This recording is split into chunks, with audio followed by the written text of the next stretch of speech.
छात्रों, हम आपके लिए कक्षा 10 विज्ञान कार्बन एवं उसके यौगिक से क्लास लेकर आए हैं और 16वीं क्लास है।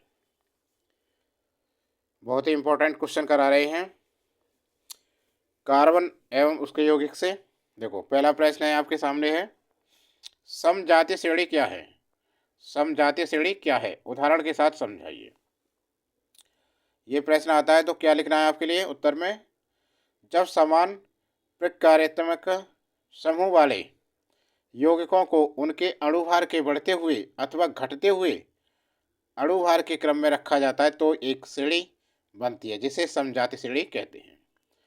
समजातीय श्रेणी में लिखना है, जब समान प्रकार्यात्मक समूह वाले यौगिकों को उनके अणुभार के बढ़ते हुए अथवा घटते हुए अणुभार के क्रम में रखा जाता है तो एक श्रेणी बनती है, जिसे समजातीय श्रेणी कहते हैं। उदाहरण में देखिए, एल्केन परिवार एक समजात श्रेणी है। एल्केन परिवार एक समजात श्रेणी है जिसका सामान्य सूत्र CnH2n+2 तथा अनुलग्न N होता है। क्या होता है? N। जैसे मैथेन CH4, एथेन C2H6 आदि।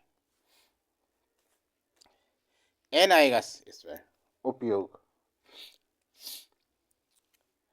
उपयोग लिखने पर देखिए, सजातीय श्रेणी के सभी सदस्यों के अणुसूत्रों में CH2 तथा आणविक द्रव्यमानों में 14 का अंतर होता है।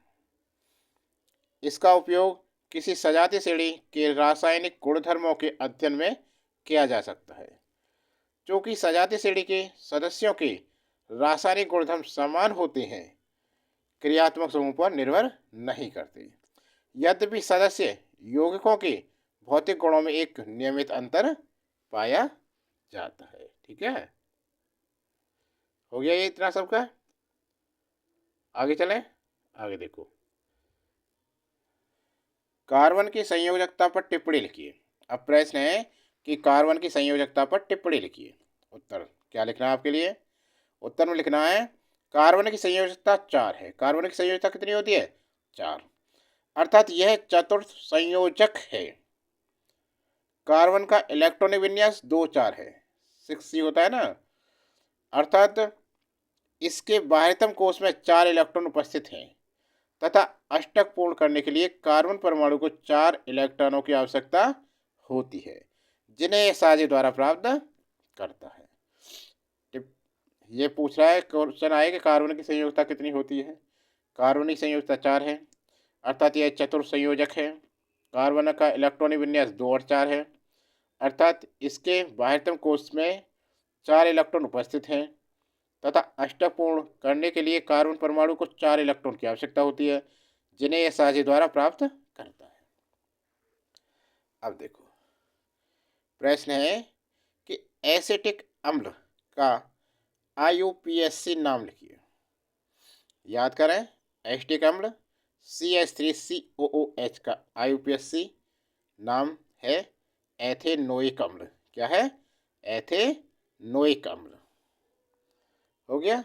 अगला प्रश्न, ब्रोमोपेंटेन का संरचनात्मक सूत्र लिखिए। ब्रोमोपेंटेन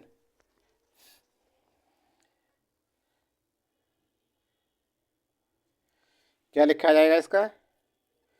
ब्रोमोपेंटेन का लिखा जाएगा,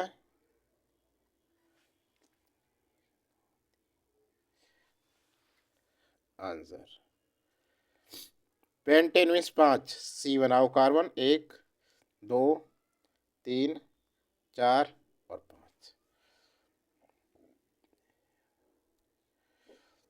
5 हो गए। उसके बाद ब्रोमीन जोड़ दो, Br जोड़ दिया। 5 के बाद ब्रोमो। ठीक है ना।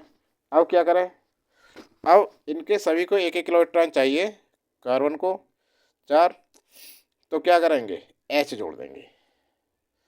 H H H H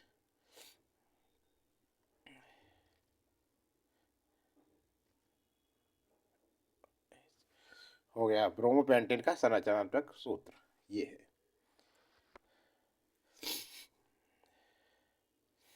bromopentane. समझ में आ गया सभी के। अगला प्रश्न देखो, अगला प्रश्न है निम्नलिखित यौगिकों का आईयूपीएसी नाम लिखिए। यह है, इसका आईयूपीएसी नाम कैसे लिखेंगे, क्या होगा देखिए जल्दी से फटाफट कमेंट बॉक्स में लिखकर बताएं, कौन लिखेगा देखते हैं।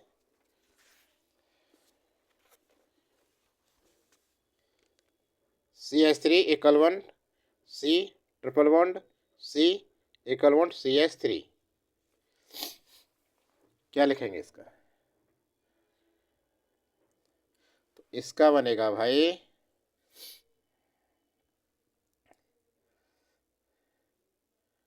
दो C है, C इक्वल वन CH, ये हो गया।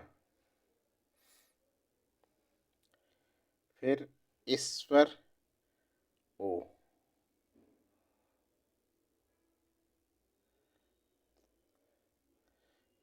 नहीं क्या है, किसका कर रहे हैं, ये है CH3 equal one C triple one C। IPSC नाम लिखवा रहा है, ये क्या करने लगे हम भी।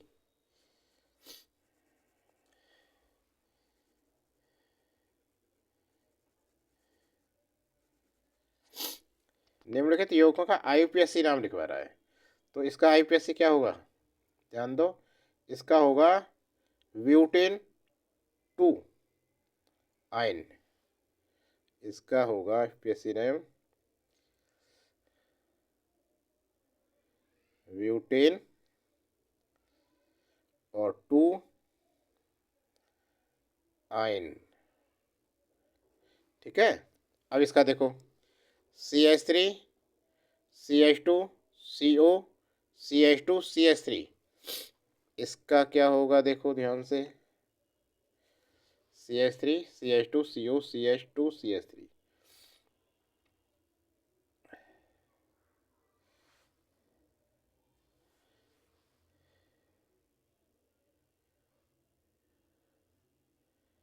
जल्दी से बताओ। इसका होगा पेंटेन 3 ऑन, पेंटेन 3 ऑन, ये बनेगा। और CH3 equal one C double one O, इसका क्या होगा,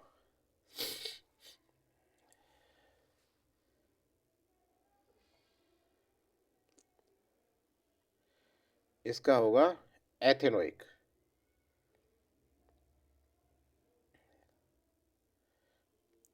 एथेनोइक अम्ल, हो गया यार, एथेनोइक अम्ल। तो छात्रों ये क्लास कैसी लगी, क्लास अच्छी लगी तो लाइक करना और चैनल को, इसका अगला भाग देखने चैनल को सब्सक्राइब करना।